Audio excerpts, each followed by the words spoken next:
I think we kind of touched on it, but I did want to ask you, like, what do you specifically look for in a batch when you're picking a batch? What do you like when you see?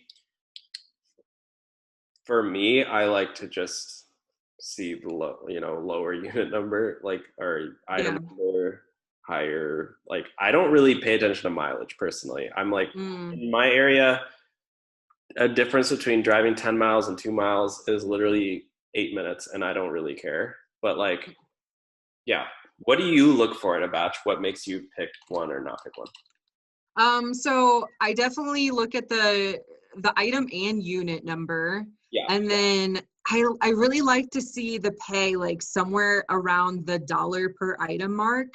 If I can get that or anything above, like I feel like that's a good batch to take. I do look at the distance.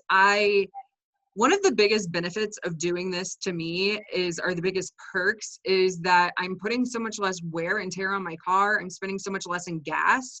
So I would rather take batches where I don't have to drive a lot after. And so it shows you a mileage amount. And so that mileage is from the store to the person's house. And, the lower that is for me, the better. I try to go for like 2 miles or less. Yeah.